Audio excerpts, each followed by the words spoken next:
Canal Patrio, voz e imagen de la sociedad civil.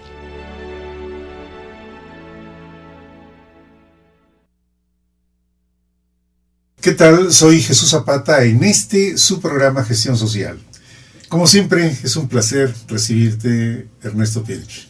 Mucho gusto, Jesús. Bienvenido. Eres muy gentil. Ya no digo que eres estrella del programa porque... Pues ya lo dijiste. Pues sí, cuando yo vengo, yo soy la estrella porque no hay nadie más. Pero solo cuando es el programa donde yo participo, de los demás no soy estrella. Ay, Jesús. Eres una persona de muy buen humor, además. Estoy contento con la vida. Sí. Oye, Ernesto, has preparado un tema sobre político apartidista.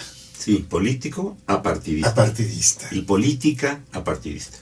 Ah, ambos. Sí, no es lo mismo. No es lo mismo, ¿verdad? Claro, sí. ¿Por dónde quieres empezar? Por el político apartidista. Ah, muy bien. Mira, vamos a recordar que el ser humano básicamente es un hombre, es un ser político. Esto quiere decir que cuando vivimos en sociedad, nos vamos organizando para esta convivencia. Esta convivencia significa que debemos tomar roles distintos. Y hay un rol natural de la gente que va tomando per se, y otro que le resulta por inquietud. Cuando desde las cavernas uno fue más hábil para cazar y otro fue más hábil para recolectar frutos, y después otro era más hábil para hacer algún tipo de artesanía, y avanzó la humanidad, llegó el momento en que éramos muchos, y teníamos que dividirnos entre los que cultivábamos, los que cuidábamos a los animales, los que hacíamos comercio con lo que otros hacían, y surgió la necesidad de una organización de esto que hoy podemos llamar la cosa pública. Y la cosa pública es todo lo que se refiere a lo que es del público, que es una palabra que viene de pueblo, de alguna suerte. Y entonces alguien tiene que llevar eso como resultado de los muchos que somos y de la especialización de actividades que llevamos a cabo. Se tiene que poner orden. Si te acuerdas, hablamos aquí hace 2 o 3 programas de la república de la que habló Sócrates y del Estado del que habló Aristóteles. Y Aristóteles decía que era necesario que alguien tomase la administración de la cosa pública de tiempo completo.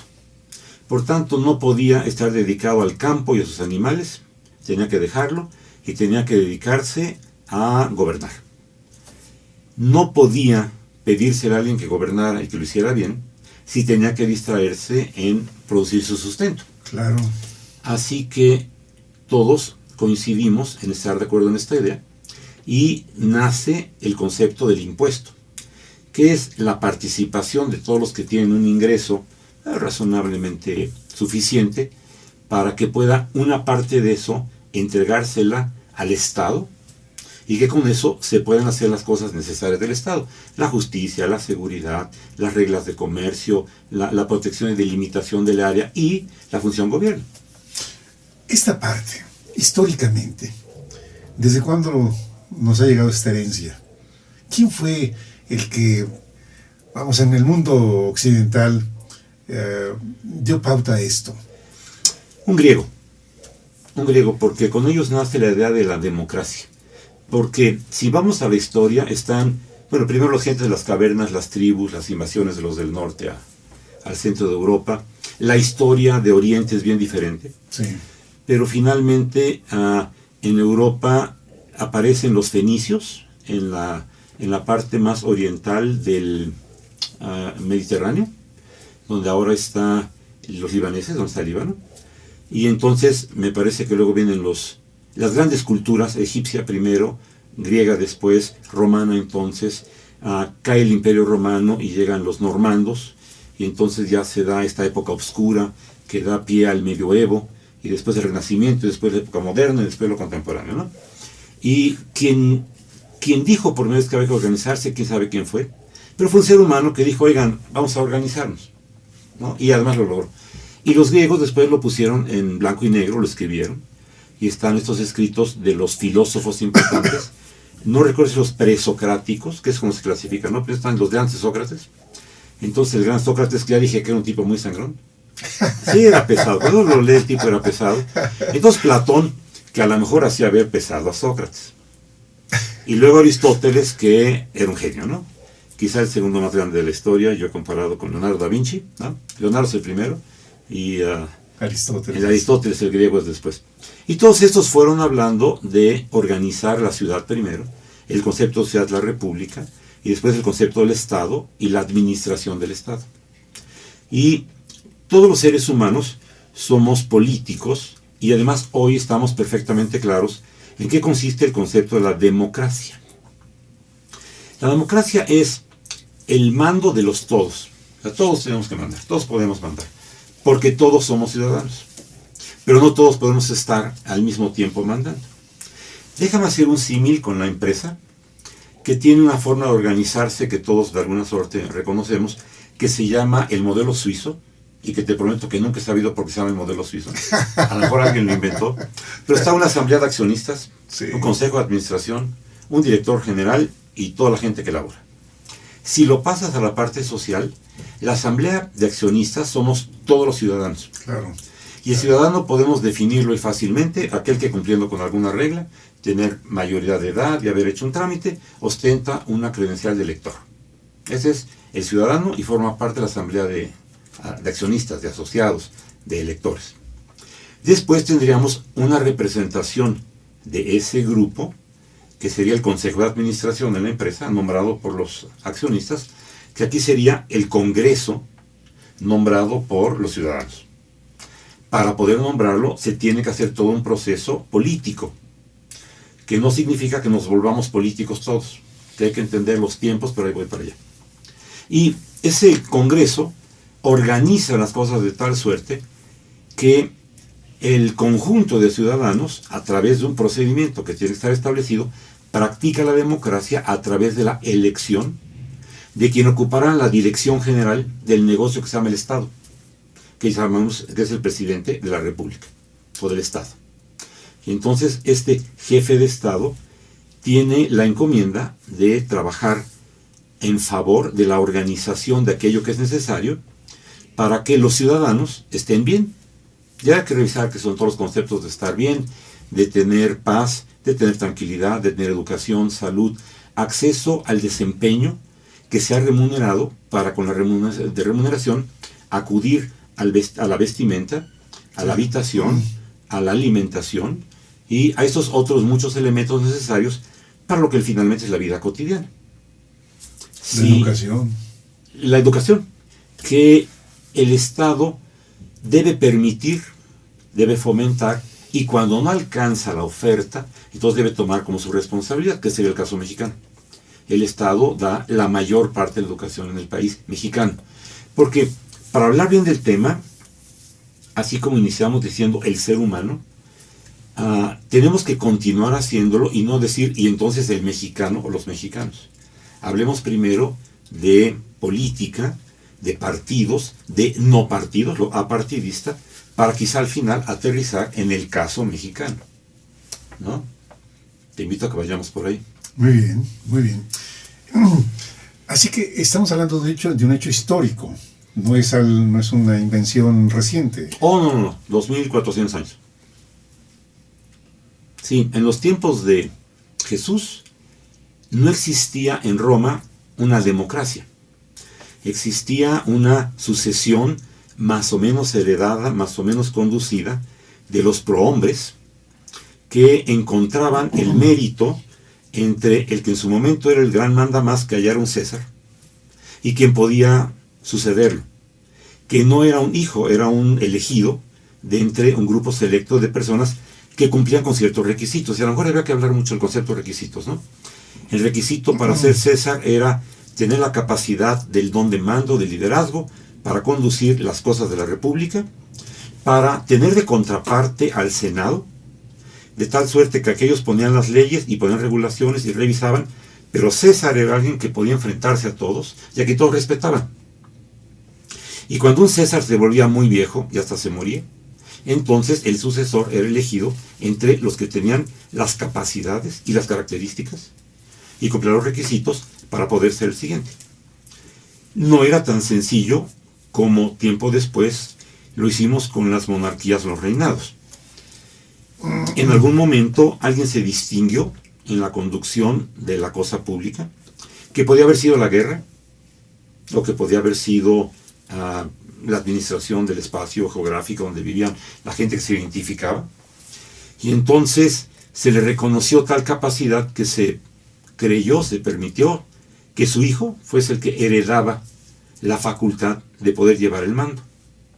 Y el hijo de este y el hijo de este. Entonces hay estas líneas que tienen que ver con los reyes, los príncipes herederos y la continuidad de una línea de respeto al que, habiendo tenido un mérito inicial, a lo mejor porque cortaba cabezas en la guerra, o a lo mejor porque él conducía mejor para sembrar y para cuidar los animales. De alguna suerte sus hijos se han ido siguiendo, y estos gobiernos no tienen una democracia en donde se elija al soberano, pero tienen una función distinta, más o menos democrática, de elegir al primer ministro, por ejemplo. Que sería el caso de España, el caso de Inglaterra, de Bélgica, de Holanda, donde hay un rey y después hay alguien que ejerce la administración. Como primer ministro. La administración. Sí, sí, sí. Ya mencionaste inclusive estos casos históricos, que la monarquía ha prevalecido durante siglos. Sí, sí, sí, sí. Sí, cuando nosotros leemos los testimonios válidos de la historia, porque no de todo hay una documentación, pero podemos acudir a la Biblia, donde los judíos siempre fueron muy puntillosos en redactar su historia. En los tiempos en que Jesús viene a hacer presencia por acá, estaba el rey Herodes. Era el hijo de otro rey que también se llamaba Herodes. ¿Cómo es que había un rey, hijo de otro rey? Y antes estaba el rey David, y antes estaba un momento en que ese pueblo, ese conjunto de personas, el estado de aquel entonces de los israelitas, tenían una sucesión de reyes y que eran un poco los hijos unos de otros, ¿no? Sí. En México, cuando llegan los españoles, teníamos una administración pública a través de personas notables. Estas constituían un consejo. Cada miembro del consejo era llamado el Tlatoani. Y el presidente del consejo de administración del estado azteca, o el estado náhuatl, como queramos verlo, ya me dijeron que es nahuatleca, no es nahuatlaca, nahuatleca. Es ese presidente del consejo de administración, el Huey Tlatoani, el gran Tlatoani, el de la gran voz, el gran consejo.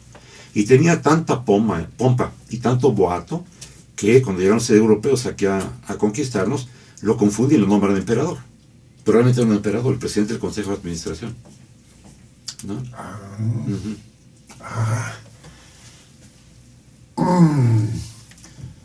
Bueno, sería cuestión de traer a la historia nuestra. Sí, pero no es el caso. No es el Tenemos caso, que regresar sí, a la sí, política apartidista. Sí.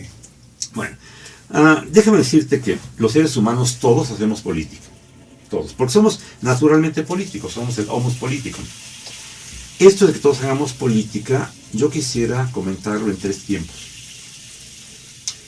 Uno es el tiempo en el que se acerca el momento de suplir al que fue contratado temporalmente para ostentarse al frente de la administración de la cosa pública. Tanto en el puesto de director general, un presidente, o de los miembros del consejo de administración, un congreso. Cuando se acerca este tiempo, todos como políticos volteamos con más interés que cotidianamente a observar cómo lo ha hecho estas personas que quedaron en los puestos de la administración de lo público. Y vamos coincidiendo que sí lo hicieron bien, no lo hicieron tan bien. Y ponemos atención quién sería el próximo a suplir. Como sí sería muy difícil que las personas dijeran yo quiero, entonces a ver quién de los que se apuntan lo hagan. Entonces hemos desarrollado el concepto de grupos que pueden hacer este trabajo de buscar entre los miembros de ese grupo a quienes parece que estaría bien para ser propuesto a la gente, al pueblo, al público, para que dijeran, este es el próximo que debe llevar la cosa pública. A ese grupo eran los del río, o eran los de la caverna, o eran los del cerro, o eran los más chaparritos, los más gorditos. Hoy le llamamos partido político. Pero es el grupo que decía, nosotros tenemos uno que gobierna tan bien como este para sucederlo, o mejor que este para sucederlo, o tenemos a alguien, ¿no? Tenemos un favorito. Los diferentes grupos tenían que proponer a sus, hoy llamamos candidatos, y todos tenían la facilidad de elegir de entre, en lugar de 100 o 200, a lo mejor 10 o 12 o 15. En su momento a lo mejor nomás entre 2 o 3, ¿no? En México tuvimos temporadas donde había 2 para elegir y tuvimos alguna elección donde había 1. Yo me acuerdo por ahí de cuando yo voté la segunda vez, que tiene que haber sido en los 70, algo así. En 70. ¿Con quién? Cuando José López Portillo solo había un candidato. ¿No? Ya. Porque los señores del PAN eran tan derechos, que dijeron tiene que elegirse por mayoría a uno de los representantes. Y no se pusieron de acuerdo en la mayoría y dijeron no presentamos candidato. Eso es pasarse de derecho. Pero es una demostración de que se pueden hacer las cosas así de puntillosas, ¿no? De cumplimiento. Sí. Entonces meternos con los mexicanos y dijimos que todavía no. Bueno, muy bien. Como mexicanos tú y yo queremos meternos en eso. Todos hacemos política en 3 tiempos. Uno, observar quién podía hacer el siguiente. Entonces el momento culminante de la acción política del individuo. Vamos a ir cumpliendo con reglas y con invitaciones y con citas y con agendas a enfrentarnos con una hoja de papel que tiene los emblemas de los diferentes grupos que proponen a su candidato para ser quien ostente esa posición de administración de lo público. Y entonces vamos a ver 1, 2, 3, 4, ahora parece que son 12, 15 emblemas que deberíamos identificar para poder decir si este partido o este grupo está proponiendo a esta persona y yo creo que este es el bueno. Y entonces cruzamos ese círculo en señal de preferencia. Terminado este proceso de votación, este grupo de ciudadanos, que es como lo hacemos hoy en México también, cuentan cuáles fueron las preferencias de la gente que acudió al espacio designado para poner esa cruz en un papel, que lo llamamos casilla, y que le ponemos un montón de cantidades y de candados, pero finalmente es el segundo momento del ejercicio de la política. Fijarnos quién podría ser el siguiente, decir qué queremos, y luego un periodo muy largo en el que estamos esperando que la persona que se eligió propuesta por un grupo cumpla lo que nos dijo que sería el atractivo por el que nosotros debíamos haberlo elegido entre los diferentes propuestos. Así que entonces estos 3 tiempos tienen que ver con el ejercicio de lo político por parte del individuo, que sí o no puede tener una preferencia por uno de estos grupos, o un partido, y debe estar esperando que se cumpla lo que es la base de la propuesta de la democracia y del ejercicio de la política por parte de los políticos, que es la promesa. Durante una campaña, durante este tiempo en donde, cumpliendo las reglas necesarias y con una autoridad que lo administra, los diferentes grupos proponen a su gente y esa gente propone qué harían de bueno en esa administración para que mejorase la circunstancia en que vive la gente. Y entonces encontramos que en las campañas políticas se dice, vamos a tener una mejor economía, vamos a mejorar las comunicaciones, vamos a hacer esto o aquello. Esa propuesta es una promesa. Te prometo que si soy elegido voy a hacer esto. Y una vez que hay la elección, estamos esperando que cumplan la promesa. Ese es el tercer tiempo de los que no somos los políticos de tiempo completo. Un político de tiempo completo se le paga. Sí, desde luego. Para que cumpla de tiempo completo. Para que no se distraiga. Para que no se distraiga. Sí. Y se le paga bien. No debería pagarse demasiado bien porque habría que entender qué es bien y qué es demasiado bien. Pero bien, en términos de pesos mexicanos hoy serían 150, 200, 250 mil pesos al mes. ¿No? Supongo que sería pagarle bien. Pero por ser tiempo completo.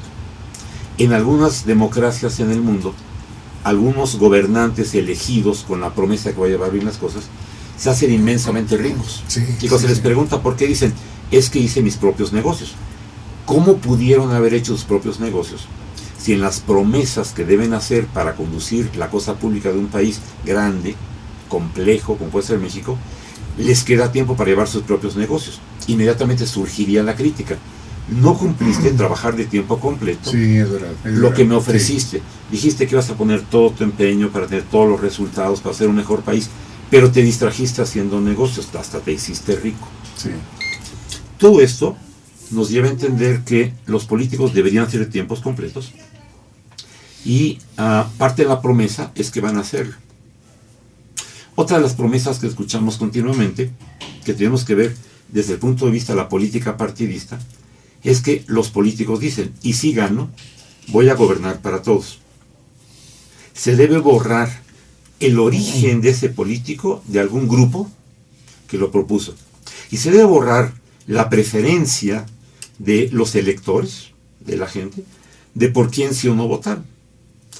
Porque no tendría sentido que ese que pasa a ser el gobernante desconozca que se sujetó a un proceso donde todos votaron para que funcionara la democracia. Y el concepto de el demos, el pueblo, y la cracia, el poder, él no gobierne para el pueblo, que son los todos, ¿no? Para ejercer el poder. Esto da pie para que entonces estemos constantemente contaminando la actitud política de observar el origen grupo de donde sale un gobernante para con su resultado. Y volver a llegar al tiempo 1 en el que vamos a observar a quién elegimos para la siguiente oportunidad de conducir la cosa pública, y entonces podamos decir, los propuestos y que ganaron de este grupo, si o no tuvieron resultado, si o no cumplieron la promesa que esperábamos. Y entonces hay que escuchar a todos los grupos para decir qué están proponiendo. Y los dos grupos, claro, están diciendo, este que ganó porque hizo promesas que no cumplió, representa un grupo que no podía ser considerado como el que tiene el valor de presentar al siguiente, que sí lo va a hacer bien si el anterior no lo hizo bien. Y desde luego, todos los grupos tienen derecho de crítica para poder decir, ese no lo hizo bien, ese no lo hizo bien, ese no lo hizo bien. Ahora, mira, son temas que, si los llevamos a la práctica, algo sucedería entre la promesa no cumplida y aquello que se dijo voy a hacer. Y aquí se dan una serie de circunstancias en la vida real, en la vida cotidiana, desde el enriquecimiento desmedido. Y habría que ver si lícito o ilícito, en función de que se distrajo para hacerlo, no de que robe. Porque si roba es otra cosa. Pero lo no lícito sería que su tiempo lo estuviera utilizando para hacer negocios. Exacto. Porque tiene la ventaja de la autorización. Sí. Porque No, dice, pero además ponte que el señor sí es dueño de tierra, sí es dueño de vacas, y en lugar de estar haciendo el gobierno, está viendo qué pasa en su tierra y con sus vacas. Eso sería la distracción. Si porque está en una cierta posición aprovecha para hacer negocios, porque está en esa posición es peor. Porque eso ya no es distracción, entonces ya está haciendo un abuso de la posición privilegiada en donde está, que le permite, por ejemplo, contratar un grupo que va a hacer un puente y que sea su amigo el grupo que hace el puente, y no quien ofrezca la mejor oportunidad de construir el puente porque lo diseña bien, porque lo construye bien y porque el precio es razonable. sí, sí, sí. A ver, político apartidista y política apartidista. No hemos todavía llegado a ese punto de profundidad. No, hay que dar la base para llegar. Esta parte histórica de, vamos, esta organización del ser humano para vivir mejor, en algunos países les funciona muy bien. Sí. En Occidente está claro que algunos países que tienen democracia, ¿cómo le podemos llamar? Parlamentaria o monarquía, mejor dicho, monarquía con parlamento, han demostrado que históricamente funcionan. Sí. Con una figura que además es muy respetada, vamos. En Inglaterra, yo creo que es el ejemplo más claro, más vistoso. En Bélgica y en Holanda, sí. Sí, Bélgica, Holanda, España, Luxemburgo. No, Suiza no. Suecia sí. Han demostrado que sí es posible tener monarquía. Sí, pero acabas de decir algo importante. La persona de el rey, el monarca, es sujeta de gran respeto. Y entonces el respeto es algo que se desarrolla a partir de que el hijo de un gran señor, que pobre chico, ¿no?, nace y él quiere jugar como cualquier niño, y le dice, no, tú tienes que ser educado porque vas a ser el rey de este país. Y a lo mejor te tienes que abstener de algunas cosas para que seas el prototipo de quien va a conducir este país a título de el rey, que es la figura. Y entonces además estará el Parlamento y estarán las diferentes cámaras de representantes que vigilarán que se hagan las leyes necesarias para que el país se conduzca, las reglas, las recetas, para que el país vaya por buen camino. Y el monarca es esta figura representativa del respeto, de la trayectoria, de la trascendencia. Yo diría que del linaje. Porque cuando el rey es inglés, y el linaje de los ingleses lo que tiene es la preservación de ser ingleses, el rey lo que representa es esta derivación histórica de haberse mantenido los ingleses con una línea de respeto a quien dijeron, tú vas a ser la cabeza del Estado, ¿no? Y se ha seguido por cientos de años. Sí. Ese respeto debería compararse en donde hay democracia, el grupo que propone a un candidato y los candidatos propuestos por ese grupo siempre han seguido ese mismo linaje de conservación de respeto. En algunos países esto es forzado. En China y en Rusia hay un solo partido político y en el partido se elige quién es el que manda. Y de alguna suerte los pueblos chino y ruso están de acuerdo, están contentos en que haya este grupo que entran al partido único, que dicen este es el que sigue, y lo van haciendo bastante bien porque el partido está detrás para asegurarse que lo hacen bien. Y lo tienen que hacer bien porque no tienen otro remedio, dado que no habría una competencia de quién quitarlos, y saben que tienen que asegurar la dinastía que va siguiendo detrás de ellos. Entonces los rusos y los chinos tienen este presidente que siguió este presidente, que siguió este presidente, y todos van teniendo un respeto en donde no hay una crítica de los otros que lo hacen bien o lo hacen mal, como sucede en democracias débiles. Y las democracias débiles tienen que ver con países económicamente débiles, culturalmente débiles, educativamente débiles. Finlandia. El país de Nokia. El país de Nokia, es cierto. Yo ya no, ya me da pena, pero ya no tengo Nokia. Ya se murió. Ahora tengo una marca diferente, se llama Luis García. LG. Tengo un primo, Luis García, tengo un sobrino, Luis García. Hoy, Finlandia. Finlandia es un ejemplo de educación. Sí. Y en la parte democrática, en la parte del manejo de la administración pública. Van muy bien, porque están muy educados. Porque el que llega a la regiduría tiene la preparación necesaria y tiene la cultura del comportamiento y de lo que se tiene que hacer. Alguno de estos pensadores grandes, no me acuerdo si fue Mahatma Gandhi, dijo que un país con muchas leyes es un país que podría ser más corrupto. Finlandia tiene pocas leyes, tiene una constitución, o los norteamericanos tienen pocas leyes, tienen una constitución que se han modificado 6 veces en 200 años, ¿no? Sí. Y tienen un sistema en donde la corrupción es muy observada y muy castigada. Países con muchas leyes, que podrían ser el caso de los países latinoamericanos, tienen constituciones muy manipuladas, pretendidamente mejoradas, pero sería muy arriesgado asegurar que sí se mejoraron, en donde las fallas son continuas, porque es muy difícil tener el dominio de todas las leyes que existen. Entonces cada quien tiene su apartadito de leyes y hay que esperar que de veras se cumplieran todas, y son demasiadas para poder supervisar convenientemente. Es cierto. ¿No? Vamos a hablar ya de México y de nuestra realidad actual. Tengo un puente. A ver. El puente se llama la academia, lo que se aprende en la escuela.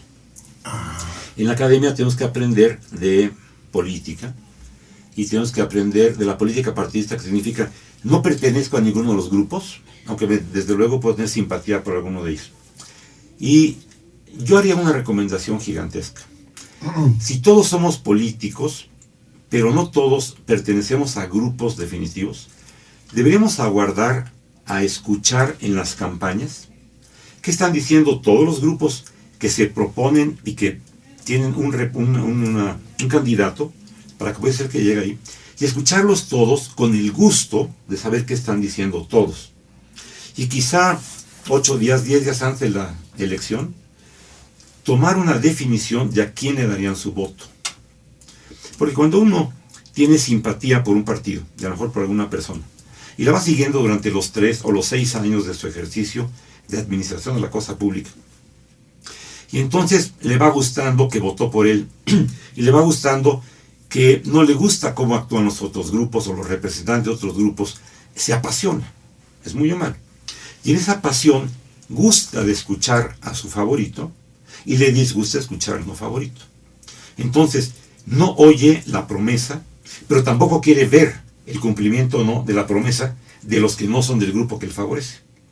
Si lográsemos hacer un grupo de políticos apartidistas, que observásemos a lo que sucede en el entorno de un país, lo que pasa con los propuestos de un partido, lo que pasa con los candidatos de ese partido que sí triunfaron o no triunfaron, y lo que dicen, lo que hacen los resultados que sí tienen, el cumplimiento de las promesas en el entorno. Porque una cosa es prometer y otra es que puedas y quieras prometer.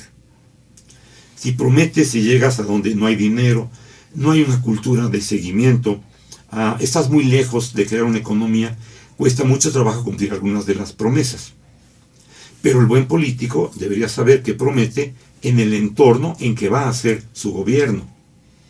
Y la promesa no cumplida le conduce a que tiene que dar argumentos de así es como sí quedó bien, y le cuesta mucho trabajo reconocer, no pude por las circunstancias, no me dejó.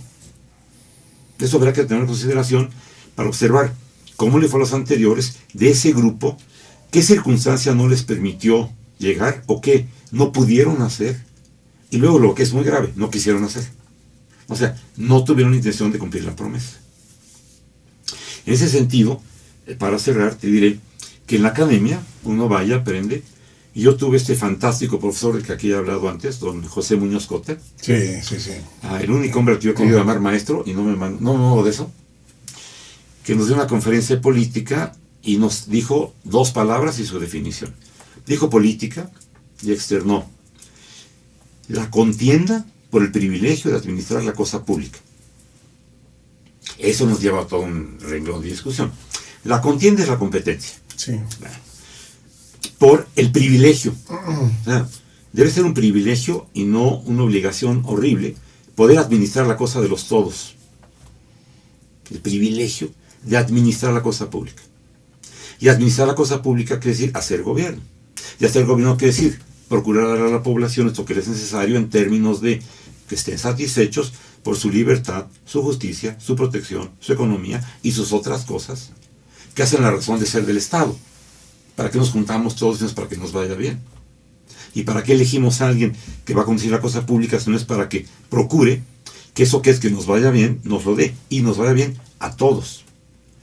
Cuando la contienda se vuelve competencia y es por la oportunidad y no por el privilegio, y la cosa pública pasa a ser la oportunidad de hacer algo en beneficio del grupo o de la persona, se tergiversa totalmente el concepto de política.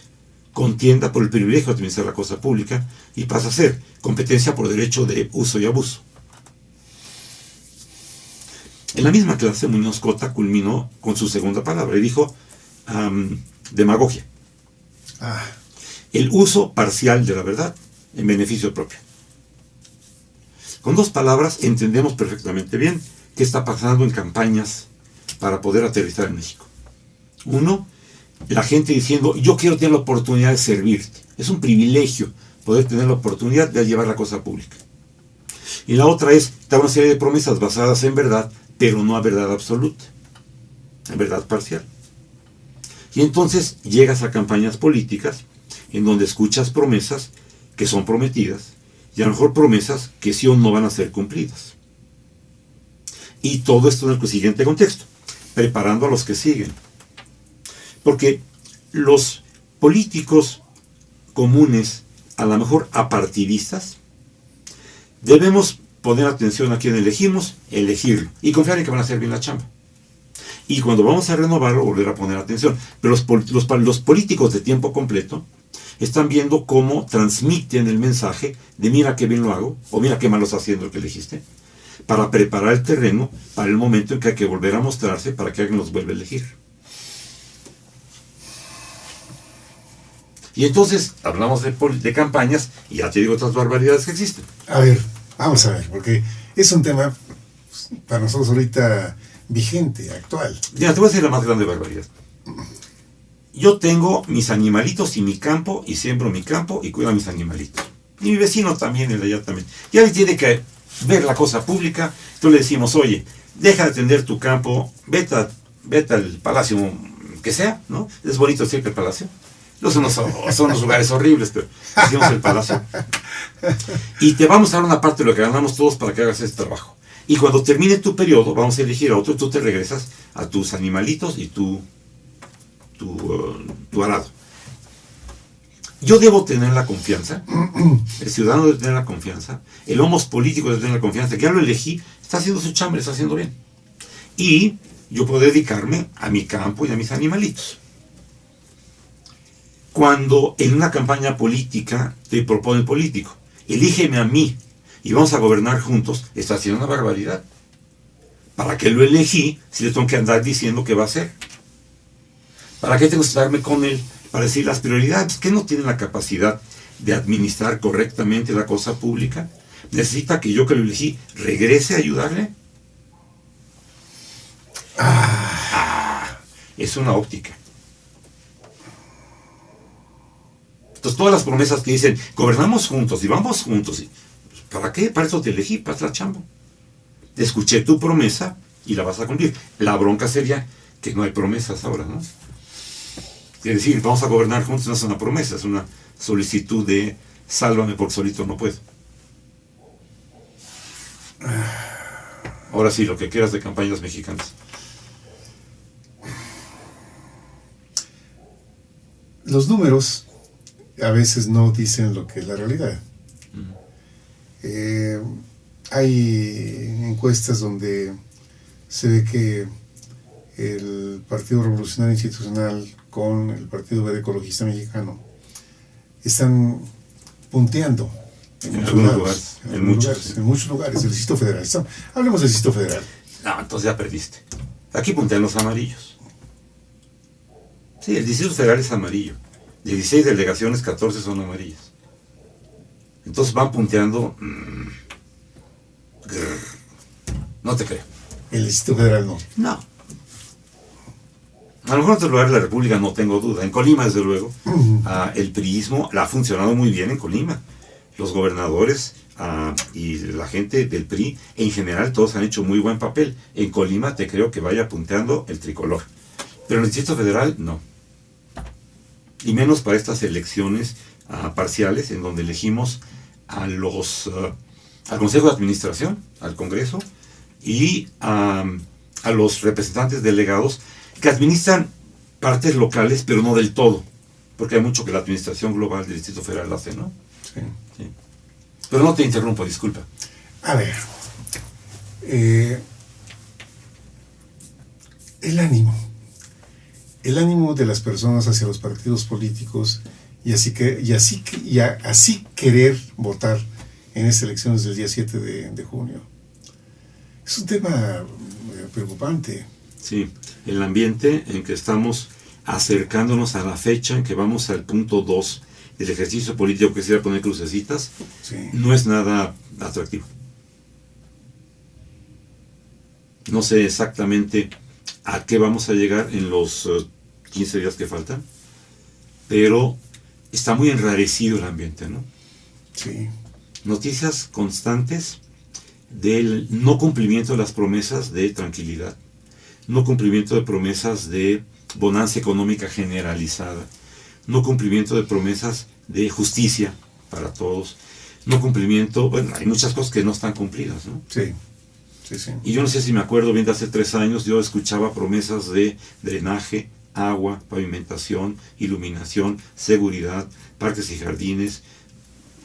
Pues creo que han como que fracasado, en general. En general. ¿No?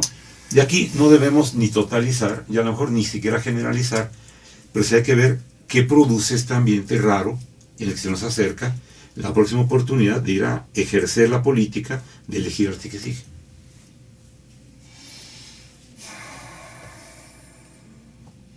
Esta pérdida de la confianza tiene sus razones, no es de gratis. No. Tú hablaste de Colima, Ujú. donde el tricolor sigue teniendo la confianza de la gente, de los electores, por el papel de sus administradores. De la gente que el grupo eligió para ser el que ejerciese el mando de la administración. Sí. Sí. Pues excepciones, desde luego, ¿no? De repente sí, los azules o los amarillos toman posiciones de importancia. Pero acabo de escuchar que en algún lugar, eso escuché en radio en la mañana, había un candidato en algún lugar de los azules con el PT, que parece que son los antagónicos Sí, más cierto. lejanos, ¿no? Sí. Pero hay espacios en donde el candidato es de estos dos partidos. Me parecería que es que los dos grupos dijeron, oye, esta persona sí podría efectivamente conducirnos a una buena administración de la cosa pública. Entonces, yo como grupo y tú como grupo podíamos no estar iguales, pero esta persona es valiosa. Y entonces lo elegimos conjuntamente como candidato. Y eso es lo atractivo de poder vivir en un ambiente en lo que esto suceda, que me parece que sí sucede en algunos lugares del país y no sucede en otros, como quizás aquí el centro de la República, ¿no? La unión de los verdes con los tricolores no es la primera vez que sucede, y por lo que estamos viendo pareciera que hay un contubernio, ¿no? Tú sé el rebelde, tú sé el que te enfrentas a las multas, tú eres el que dices en una campaña las cosas que no podrías decirlas pagando con dinero que no debías pagar, pero ahí vamos juntos. Entonces tú eres pues el chavo rebelde y yo soy el maduro que te va llevando, y nuestros candidatos en conjunto van a ganar. Son estrategias de los grupos unidos o separados para decir, ¿cómo logro que la gente ponga atención hacia mí en el transcurso de la campaña, previa a cambiar al político a tiempo completo, para que me elijan? Y habrá que ver después qué resulta, quién sí manda, quién lo hace, ¿no?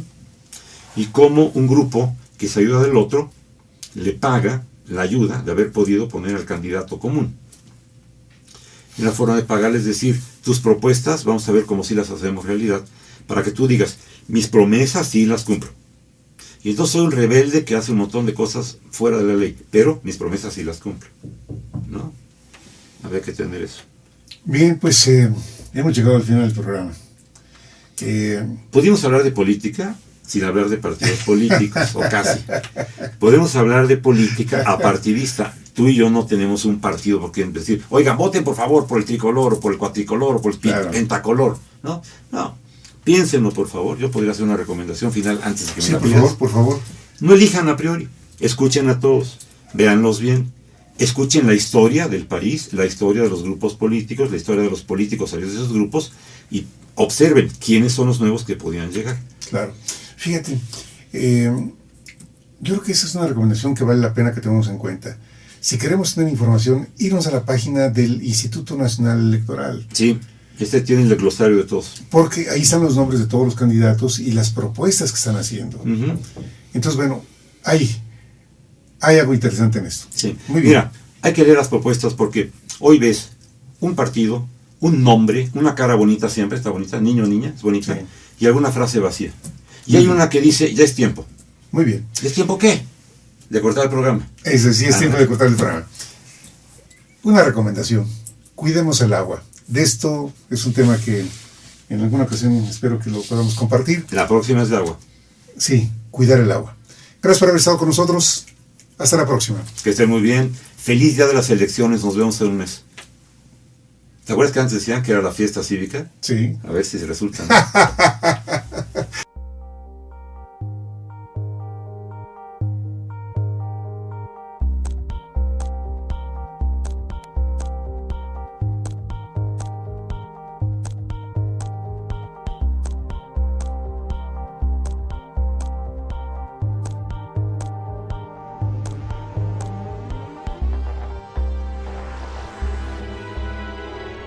Canal Patrio, voz e imagen de la sociedad civil.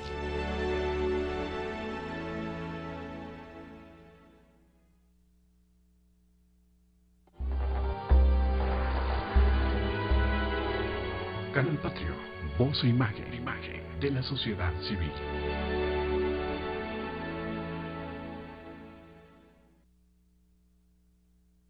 Canal Patrio, voz e imagen de la sociedad civil.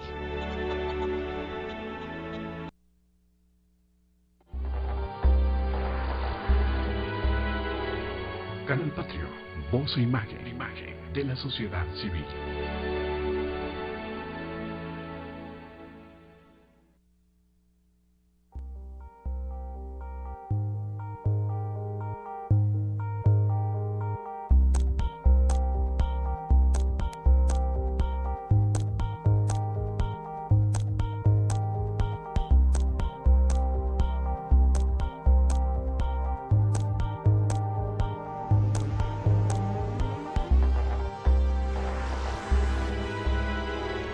Canal Patrio, voz e imagen de la sociedad civil.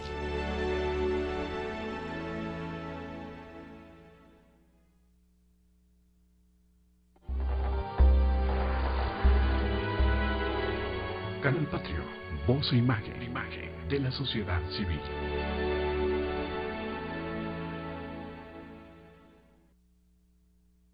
Canal Patrio, voz e imagen de la sociedad civil.